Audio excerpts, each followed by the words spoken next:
Ok.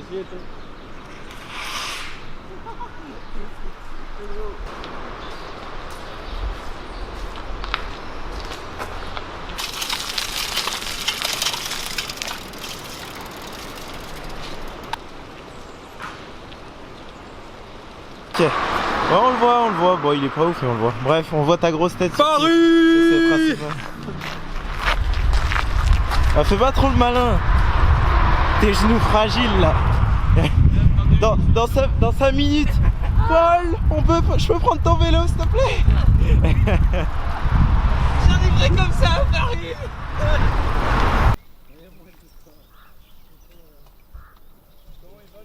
C'est bon pour nous. C'est-à-dire qu'on va être tranquille, c'est l'heure qu'on va faire.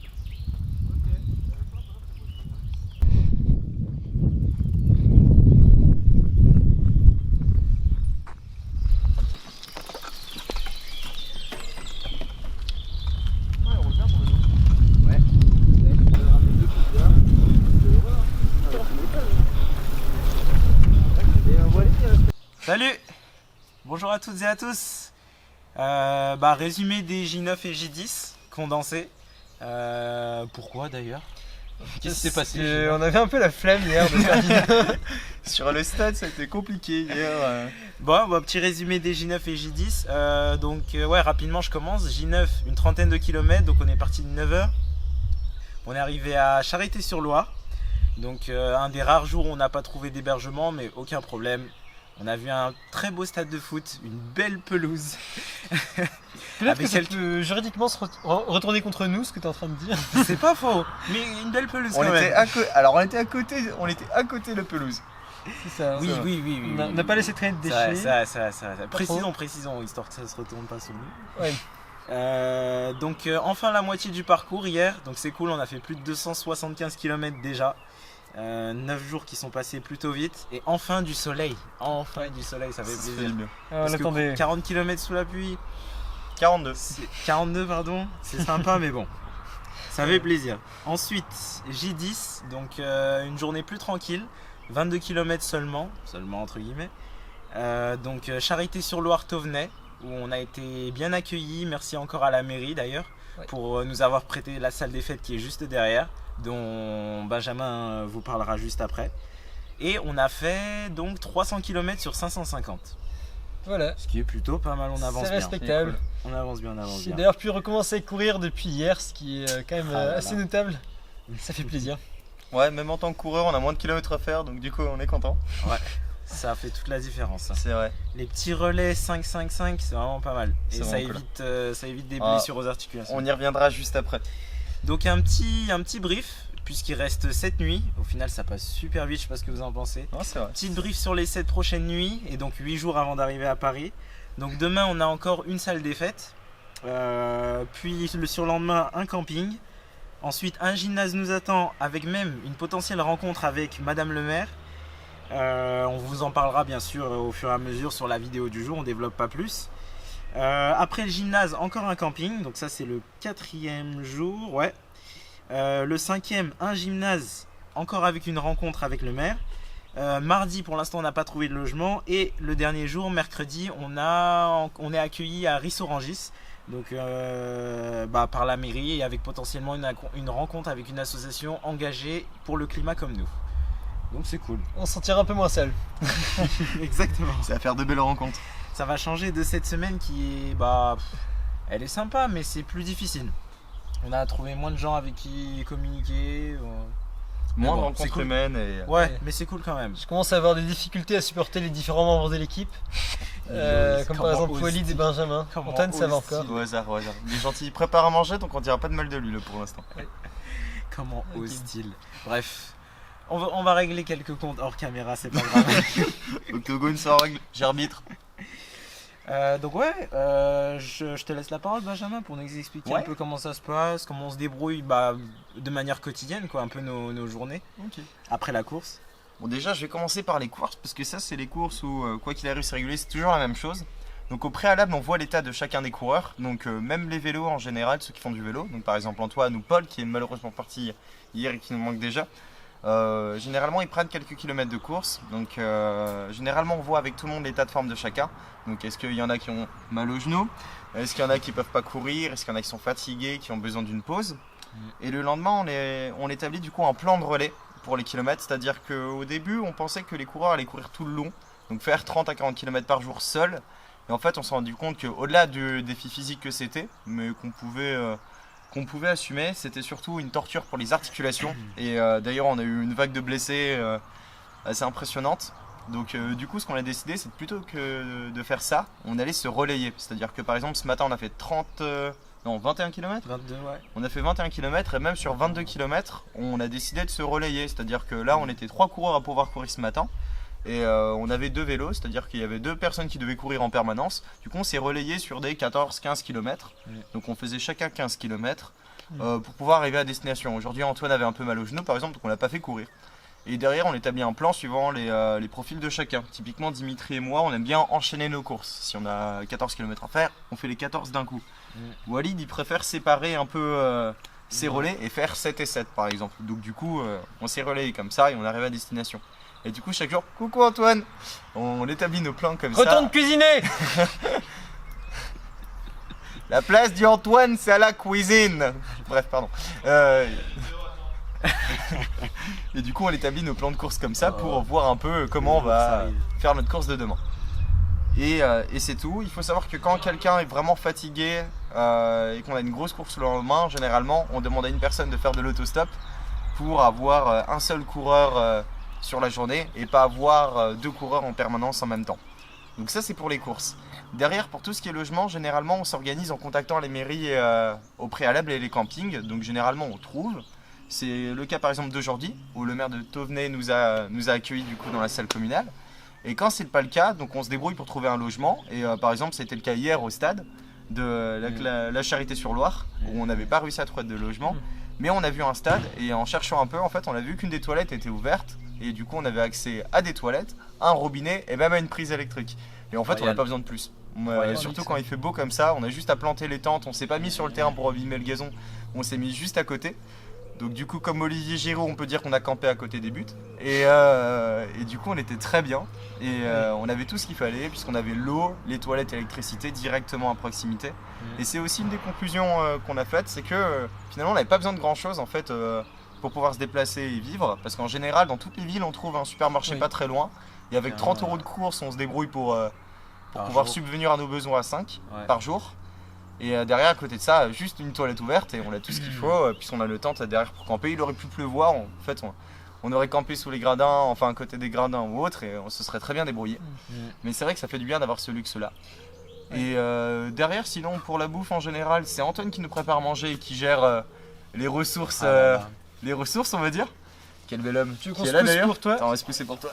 Oh Antoine.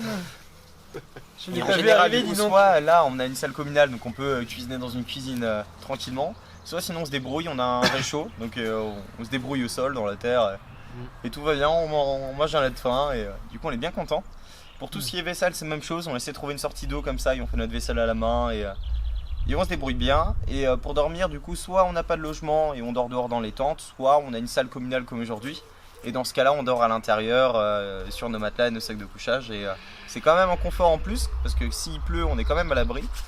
Mais on peut se débrouiller en fait sans salle et sans camping. Ouais, c'est vrai. Oui, c'est ça. Une des découvertes qu'on a fait avec ce projet, c'est que voilà, le secret du bonheur, c'est finalement avoir de l'élec, de l'eau et des toilettes. Et un cuisinier. Voilà. Et un Antoine. Du grand air et faire du sport le matin. Et avec ça, enfin, moi je sais pas pour vous, mais je suis en train de passer un des meilleurs moments de ma vie. Enfin, c'est trop bien. C'est vraiment trop chouette. On a des super paysages, on se dépense physiquement et on consomme pratiquement rien. Voilà, je veux dire, moi ça fait quelques temps là que je me douche avec 1 litre d'eau par jour. Enfin, j'aurais jamais cru faire ça. Pourtant, c'est trop chouette. Voilà. Après, bien sûr, voilà, notre projet, il a une empreinte écologique vraiment très faible, mais il faut quand même rappeler qu'il y a des limites à tout ça. Déjà avec la nourriture qu'on achète, voilà, on pourrait avoir une démarche un peu plus zéro déchet. Ça, c'est clair et net. Ah, tu viens de désactiver le retour vidéo, Antoine. Tu es un chien. Et aussi, il faut rappeler que notre projet, voilà, il n'y a pas longtemps, on parlait d'énergie grise, et notre projet, essentiellement, il est permis par le fait que on peut acheter à manger parce qu'il y a des machines qui s'occupent d'aller faire de l'agriculture à notre place. Exact. Et voilà, il faut rappeler qu'il y a 2 siècles, on était 2 tiers d'agriculteurs et que s'il n'y avait pas des gens dans les champs, il n'y avait rien à bouffer. Donc là, si on a du temps libre, c'est essentiellement parce qu'il y a des champs avec des tracteurs qui font travailler à notre place. Donc là, voilà, il faut le garder en tête. Je trouve c'est pas pour nous blâmer ou quoi que ce soit, c'est juste pour se rendre compte que même notre projet qui vu de l'extérieur a l'air complètement exemplaire en termes d'écologie, a lui aussi, il s'inscrit lui aussi dans un système qui est ce qu'il est finalement et qu'on est en train justement d'en mettre en cause. Non, mais t'as raison, t'as totalement raison. C'est clairement une autocritique. Il faut de toute façon se remettre en cause dans peu importe l'épreuve, peu importe ce qu'on fait, aussi verte soit-elle. Et c'est une très bonne autocritique. Et comme tu disais, bah on n'a jamais trop galéré concernant la bouffe. Parce que justement, même en étant dans la campagne, on trouve toujours que ce soit 5-10 km. C'est pas très compliqué, on envoie un vélo aller faire les courses, ça va très très vite. Les autres, surtout les coureurs qui ont bien travaillé, ils se reposent. On envoie quelqu'un faire les courses, il y a forcément un supermarché, une épicerie dans le coin. Donc non, franchement, merci à tout ça. C'est un des avantages de ce pays, c'est clairement pas le cas dans tous les pays. Voilà. J'aurais une autre critique moi à faire sur les déchets. C'est vrai qu'on essaie de limiter un peu nos déchets, nos emballages et nos déchets plastiques. Mais malheureusement, comme il y a des fois le seul moyen de manger qu'on a, c'est d'aller dans des supermarchés, on a quand même une production de déchets, ce qu'il ne faut pas oublier. Et peut-être que ce sera une réflexion à avoir sur les prochaines années, c'est de faire les choix des étapes, aussi en fonction des lieux où on peut trouver des agriculteurs ou des endroits où pour afin de limiter les déchets. Les prochaines années On refait passer à l'été prochain. Ah, je sais pas moi. Bon, on en reparlera. Je viens d'apprendre que j'allais faire ça l'an prochain, donc. Gosse démonter les genoux tous les étés. Bon, on a le droit de petit faire des imprévu. stages ou... On en reparlera. C'est optionnel, ça, non ? C'était aussi une idée de Paul. En réalité, c'est intéressant. Faut y réfléchir. Ouais, Peut-être ça. pas en caméra. Ouais, bref. Mais voilà. Est-ce qu'on a d'autres choses à dire? Je sais pas. Non, j'en ai pas Enfin, trop. merci au contributeur Lydia, même si ces temps-ci ils sont un peu plus rares. Pourrait être un peu plus régulier. Non, je rigole. Oh la Chacun d'entre vous gratitude. donne 100 €, on peut s'acheter une voiture pour aller jusqu'à Paris et éviter toute cette souffrance. C'est vrai, Pensez c'est vrai. à Ouais, mais c'est moins drôle. Pensez à ces petits genoux là. Pensez à ça. Regardez ces articulations endolories. Bon, voilà, je pense qu'on va pouvoir passer à la suite. Ouais. Aujourd'hui, on a essayé de vous parler de planification écologique. Et donc voilà. On va vous en parler plus en détail. Donc, ce que c'est que la planification écologique, pourquoi est-ce que c'est si important, et toi oui. Et tout un tas d'autres aspects autour de ça. Donc voilà, bon visionnage.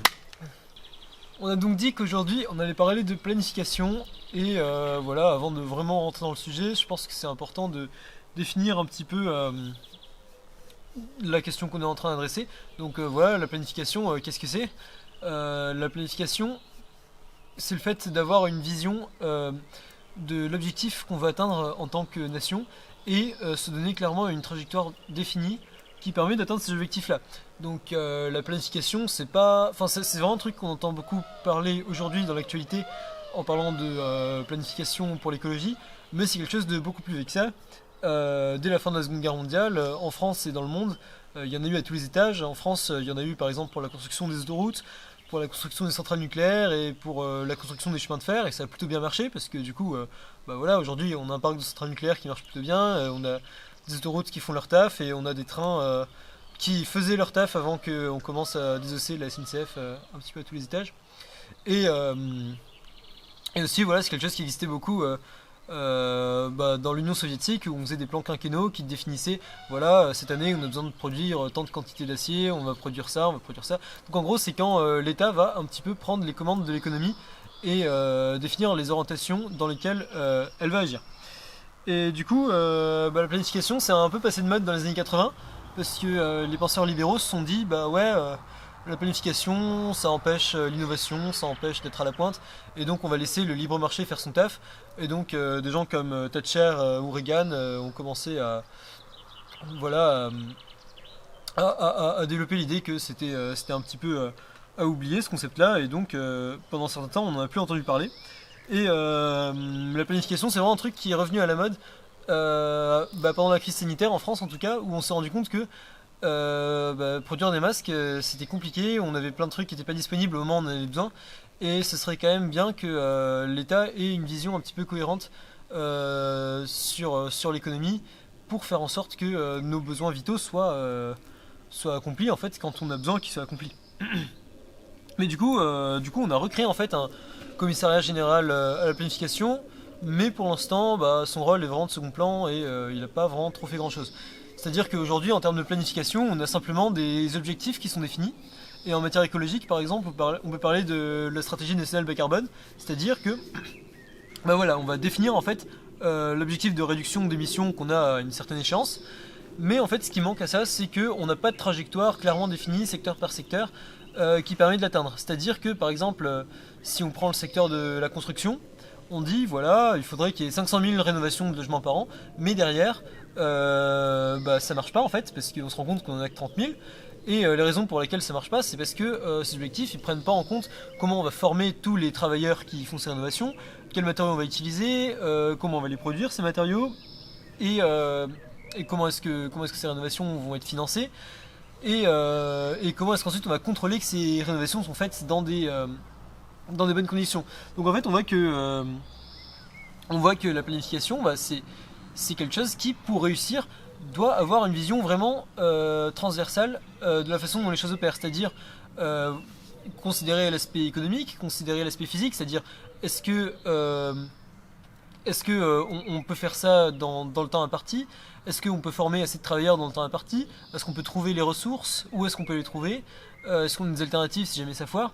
Et du coup voilà, un bon plan de transition, une bonne planification en tout cas, c'est quelque chose qui couvre un maximum d'aspects, et notamment les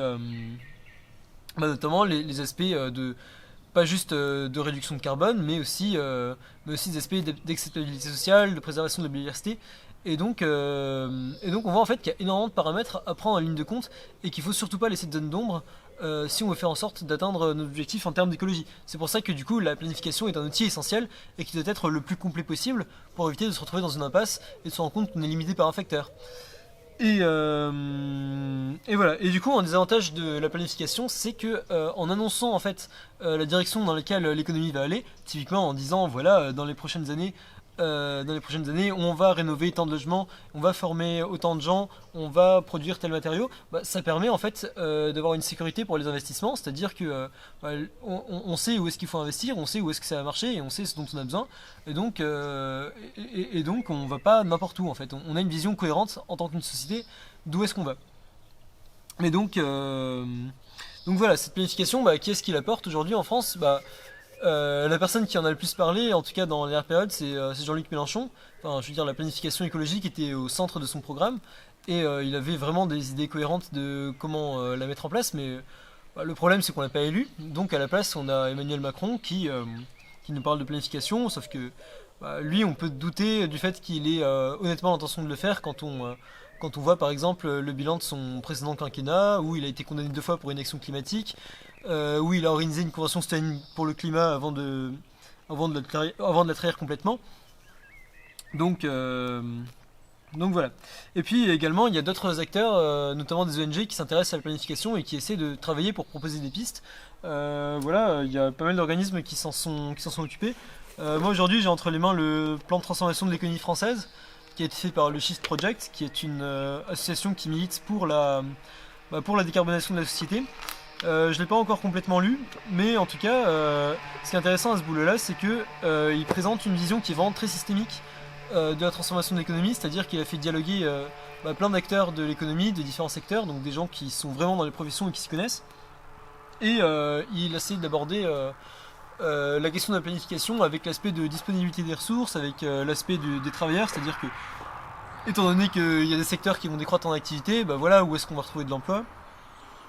Et donc voilà, c'est une piste intéressante pour la planification écologique. Après, il faut pas oublier que c'est important d'inclure un aspect démocratique à l'intérieur et de faire également dialoguer les citoyens. Et donc ça, c'est également quelque chose de crucial. Salut. Alors du coup moi je vais aborder le côté un peu plus technique / économique, mais prenez pas peur, ça va pas être bien méchant. Cette année moi j'ai écrit un mémoire avec beaucoup de pages qui étaient dédiées justement à la remise en question de qu'est-ce que le capitalisme et quel est son lien avec la nature. Et en fait, il se trouve que ce sujet rentre parfaitement en compte lorsqu'on parle de planification écologique.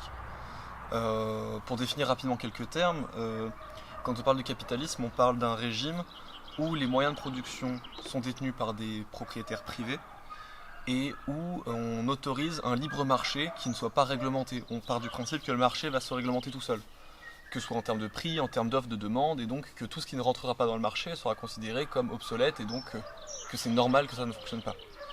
À partir de là, nous, le système dans lequel on vit, c'est un système capitaliste libéral. Libéral parce que cette doctrine fonctionne très bien avec le capitalisme. En fait, le libéralisme, c'est une doctrine qui met au centre l'individu, sa responsabilité individuelle, dans son succès comme dans son échec. Les premiers penseurs du libéralisme pensaient qu'il ne fallait donner aucune aide à l'individu, parce que l'aider, c'était déjà l'affaiblir au sein de la société, et donc le mettre un peu, le rendre plus faible face aux agressions ou face aux problèmes auxquels il pourrait rencontrer.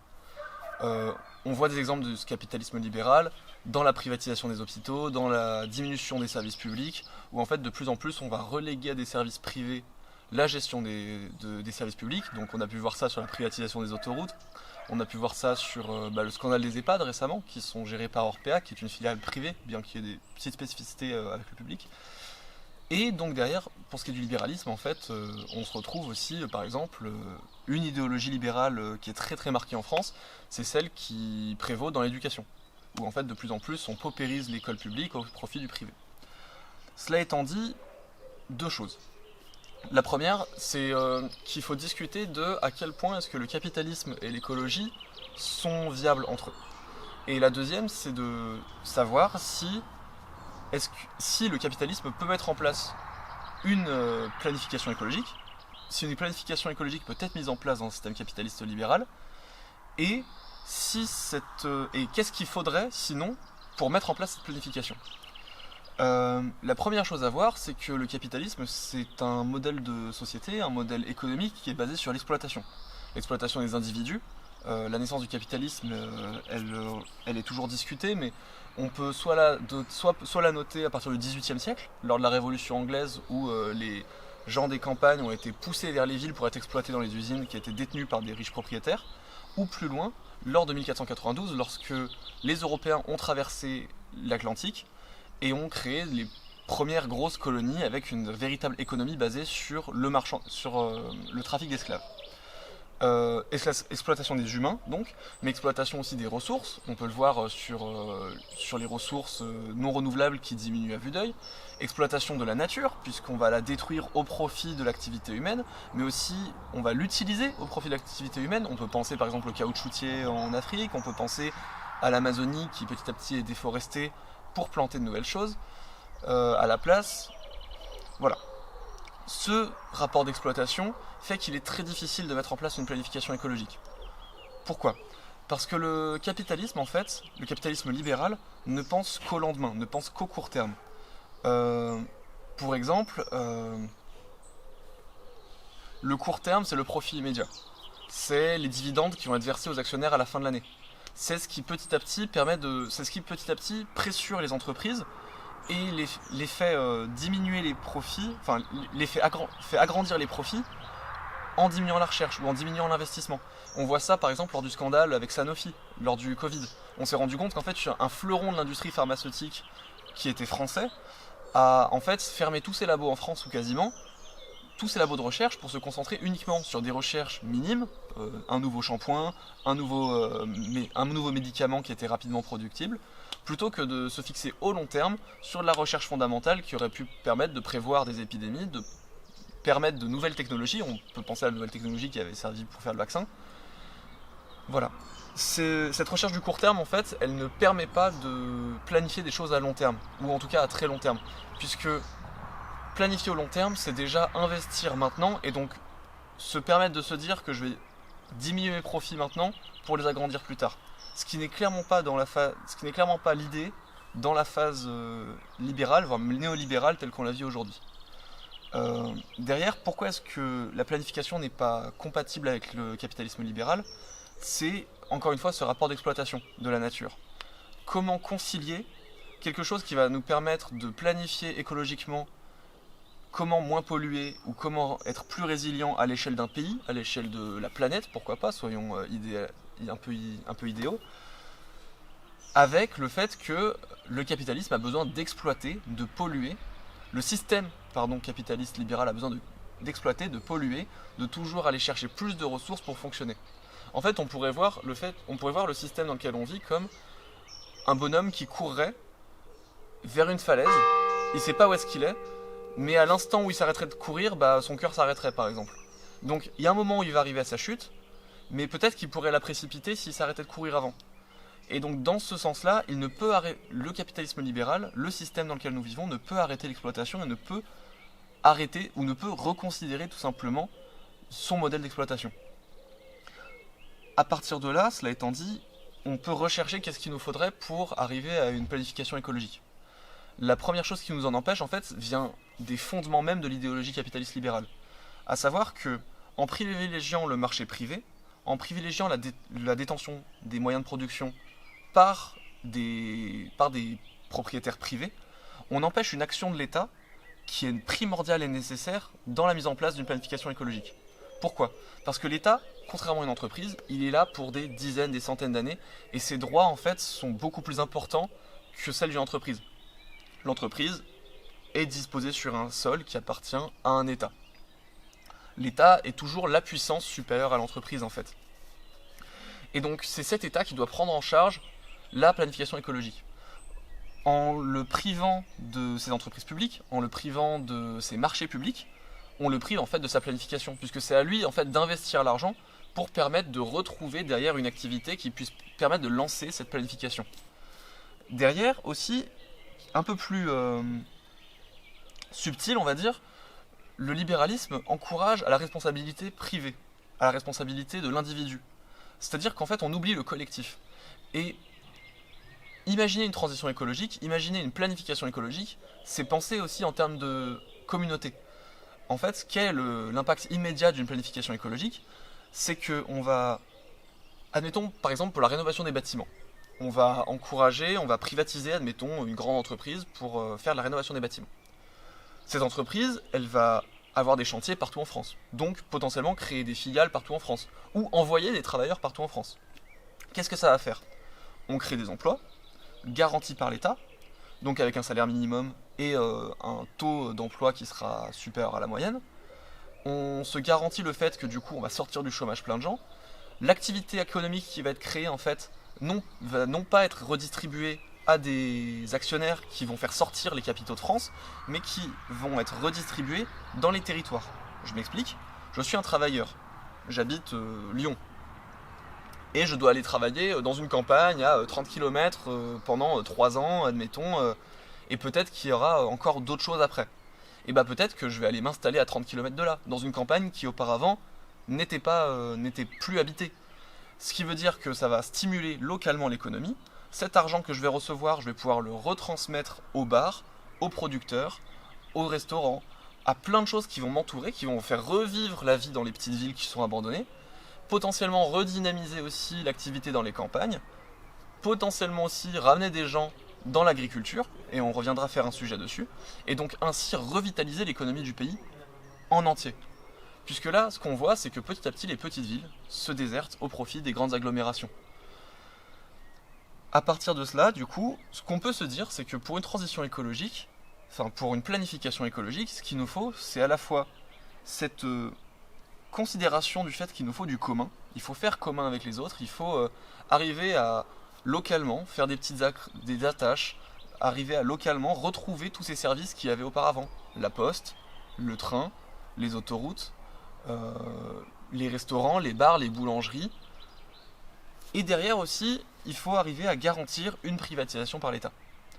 Pourquoi ? Parce que finalement, la planification écologique demande à l'État de planifier dans tous les secteurs possibles. Les transports, le train, le bateau, la voiture. L'agriculture, ça demande à beaucoup d'égards de sortir des traités européens puisqu'il y a beaucoup de choses qui nous empêchent de faire une planification correcte, mais qui demande aussi de planifier réellement auprès des agriculteurs, avec eux, comment organiser une nouvelle politique agricole. transport, agriculture, au niveau des emplois, ça nous demande aussi de reconsidérer tous des bassins d'emploi qui ont disparu, et donc de réembaucher des fonctionnaires. Et à partir de là, il faut sortir de cette logique capitaliste libérale qui consiste à dire, comme on nous le rabâche depuis les années 2000, voire même 80 avec le tournant de la rigueur, au PS, où on va nous dire il faut diminuer la dépense publique parce qu'on crée de la dette et qu'il faut rembourser cette dette et que c'est pas possible. Non. En fait, qu'est-ce qu'on voit ? La planification écologique, qu'est-ce qu'elle va faire ? On va emprunter momentanément de l'argent à la Banque européenne. On va le réinvestir dans l'économie pour redynamiser des grands chantiers, comme ça s'est fait à la sortie de la guerre mondiale. Et derrière, en fait, cet argent va s'infuser dans l'économie du pays, redynamiser l'ensemble du pays par les divers chantiers qu'elle va créer, et ainsi permettre une vraie transition et permettre aussi beaucoup de bénéfices sociaux, économiques. Une chose qui est importante à préciser dans l'explication de pourquoi est-ce que le capitalisme et la recherche de l'intérêt à court terme est une boussole particulièrement mauvaise pour répondre aux enjeux économiques, enfin aux enjeux écologiques, pardon, auxquels on va faire face, c'est que dans la façon dont le système économique fonctionne, eh bien, les externalités des activités économiques ne sont pas du tout prises en compte dans les prix. C'est-à-dire que en fait, chaque activité économique va influencer son environnement.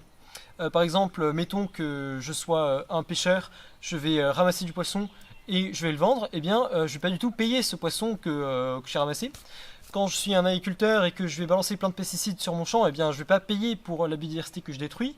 Quand je suis un bétonneur et que je construis une autoroute, eh bien, je ne vais pas du tout payer pour le sable que j'ai arraché de la rivière ou alors pour le CO2 que je vais mettre dans l'atmosphère. Ce qui fait que, du coup, eh bien, les solutions qui poussent à exploiter la nature sont pas du tout pénalisées par le système économique, et en contrepartie, eh bien, les façons de produire qui ont un impact positif sur l'environnement, eh bien, souvent elles demandent plus de travail, donc ça coûte plus cher, et en plus elles sont pas forcément récompensées à la hauteur de ce qu'elles font. Typiquement, une agriculture qui est régénératrice de ses sols, eh bien, va pas forcément être valorisée par rapport à une agriculture qui bazarde des pesticides de partout. Et donc, économiquement, eh bien, l'agriculteur qui prend soin de son terrain et de la biodiversité autour de lui, eh bien, va pas du tout être rentable. Ce qui fait qu'en fait, les indicateurs purement économiques sont pas du tout adaptés pour nous orienter dans la bonne direction. Et là, le problème du capitalisme libéral, c'est que le seul indicateur sur lequel on se base, c'est la croissance du PIB. Et la croissance du PIB, c'est un truc qui aujourd'hui ne veut plus rien dire. C'est-à-dire que c'est quelque chose qu'on a développé à une époque où ça avait une signification. Enfin, pendant la Seconde Guerre mondiale, on avait besoin de savoir combien de tanks, combien d'avions on produisait, et donc le PIB, ça donnait une approximation à peu près de ce qu'on faisait, et du coup ça avait du sens à ce moment-là. Et pendant un temps, oui, la croissance du PIB était un petit peu corrélée à l'augmentation de la qualité de vie. Mais aujourd'hui, la croissance du PIB est complètement décorrélée de l'augmentation du bien-être des gens. C'est-à-dire qu'en France, par exemple, les inégalités augmentent d'une façon qui est complètement incroyable. Pendant la crise sanitaire, les milliardaires se sont enrichis d'une façon qui est complètement ahurissante, tandis que les plus précaires sont devenus encore plus précaires. Et malgré tout, le PIB aujourd'hui, voilà, il est à peu près le même. Je crois même qu'il est un peu supérieur maintenant à comment il était avant la crise.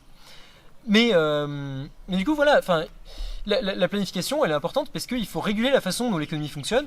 Il faut aussi prendre en compte dans les échanges économiques les dégradations que les entreprises vont causer sur l'environnement, ou au contraire les effets positifs qu'elles vont engendrer sur l'environnement. C'est donc c'est une des raisons pour lesquelles il faut à tout prix changer et réguler la façon dont le système capitaliste libéral fonctionne.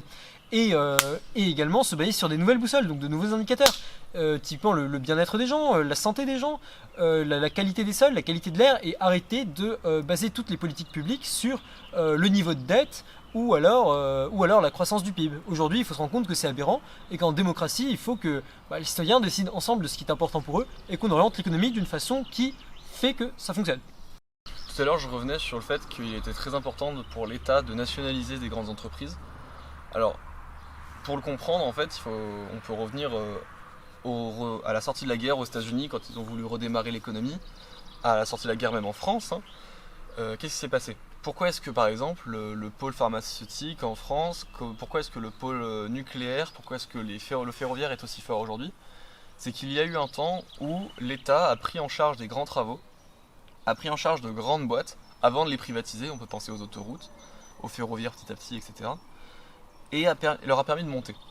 En fait, je disais tout à l'heure qu'il n'est pas possible de faire une planification écologique au sein d'un système capitaliste libéral.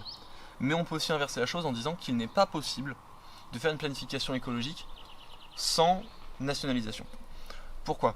En fait, quand on regarde le schéma classique d'une boîte qui va se créer pour répondre à des enjeux écologiques, ou même n'importe quelle boîte, elle va être lancée, elle avec ses petits moyens, directement dans le grand bain, avec très peu de protection dans un marché libre d'accès, capitaliste, avec des acteurs privés beaucoup plus puissants qu'elle.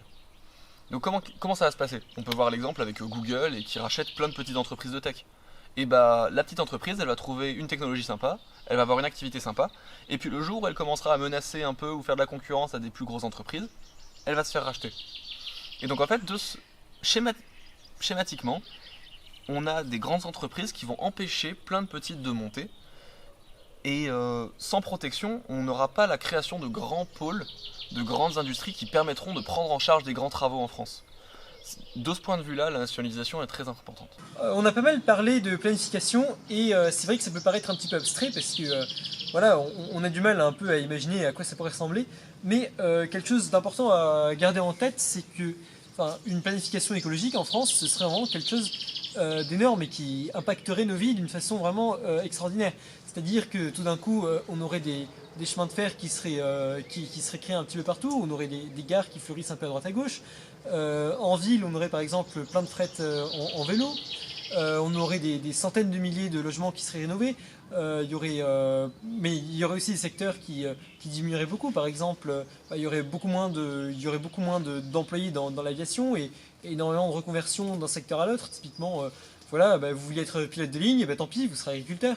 Donc voilà, il faut comprendre que la planification, ça va demander un effort collectif national. Et donc, si on veut que ça marche, il faut une implication de chacun. Derrière, un projet et une idée qui est largement partagée par la population. Et ensuite, grâce à ça, on pourra avoir accès à des changements qui seraient tout simplement énormes et qu'on pourrait juste pas rater. Donc on est très très loin en fait de l'écologie qui est présentée par le gouvernement d'Emmanuel Macron, où par exemple ces ministres vont nous parler de couper l'eau du robinet, ou alors éteindre la lumière, ou arrêter d'envoyer des grosses pièces jointes. Non, il s'agit de quelque chose qui serait vraiment visible partout autour de nous, et qui influencerait notre quotidien, mais d'une façon bouleversante, qui changerait la façon dont on travaille, la façon dont on consomme, qui changerait en fait toute la façon dont on vit. Et ça, il faut vraiment s'en rendre compte. C'est pas un petit truc à changer, c'est vraiment une façon de repenser notre économie qui serait radicale, et extrêmement rapide au vu des enjeux qu'il nous faut atteindre. Et c'est clairement pas quelque chose d'inatteignable. Je veux dire, la planification économique, c'est quelque chose qui se fait dans d'autres pays et qui porte des résultats vraiment très encourageants. Par exemple, au Venezuela et en Bolivie, tout simplement, les États ont décidé de reprendre le contrôle sur l'eau et de planifier la gestion de l'eau. Donc, en fait, d'arracher la gestion de l'eau aux multinationales qui accaparent l'eau aux populations et qui les privent de cet accès pour pouvoir traiter les eaux d'une façon juste socialement et écologiquement saine. Et donc voilà, c'est des grands chantiers nationaux qui vont grandement augmenter les conditions de vie de tout le monde. Et voilà, en France, il n'y a rien qui fait obstacle à ce que la même chose se passe. C'est juste une question de volonté politique, de volonté citoyenne. Et ensemble, on peut vraiment y arriver. Voilà, j'espère que cette vidéo elle vous aura plu. On arrive un peu à son terme. Je vous invite du coup quand même à la partager, à les commenter, à nous envoyer ce que vous voulez en commentaire. Ça nous donne toujours un peu de force, c'est sympa. On a essayé d'être aussi pédagogique que possible concernant le sujet, puisque effectivement la planification écologique, sur beaucoup d'aspects, on entre dans des choses un peu plus techniques, d'un point de vue économique, d'un point de vue social. Moi ça me déplaît pas. Mais voilà, on essaie d'être le plus pédagogue possible, j'espère que ça vous aura plu. Je profite de cette conclusion pour adresser une petite carte blanche. Je vois Dimitri qui sourit dans la caméra parce qu'il ne sait pas ce que je vais dire. Non, je ne sais pas, j'ai peur. Moi je suis venu à l'écologie un peu plus tard, on va dire. J'ai pas eu ce schéma de beaucoup que je croise qui se rendent compte que l'écologie c'est super important et qui rentrent dans les sujets politiques, on va dire dans les sujets sociaux par l'écologie. Moi j'ai plus eu l'inverse où en gros je me suis intéressé d'abord aux sciences sociales, à la politique et puis ensuite les choses se faisant à l'écologie puisque c'est une part qui est très importante au final de la politique aujourd'hui. Du coup, je me tiens quand même beaucoup informé sur l'activité politique, quoique un peu moins à cause de la course pour le climat. Je vous invite du coup très fortement, avec cette carte blanche, à vous intéresser à ce qui se passe aux États-Unis actuellement, parce que même si ça n'a rien à voir avec l'écologie, je pense que c'est quelque chose qui mérite beaucoup d'attention. À savoir que le Congrès a annulé le droit à l'avortement pour toutes les femmes aux États-Unis, ce qui fait qu'aujourd'hui chacun des États a sa propre juridiction pour annuler l'avortement et qu'il y a déjà quasiment la moitié des États-Unis en termes de territoire, donc c'est pas négligeable, qui ont prévu soit de l'annuler, soit de le rendre quasiment impossible à faire. On est sur des mesures, en fait comme pour l'écologie, qui vont comme toujours toucher les plus précaires d'abord, mais d'un autre point de vue aussi qui vont toucher quand même 50% de la population des États-Unis au final. Je pense que c'est très important d'y faire attention. Salut!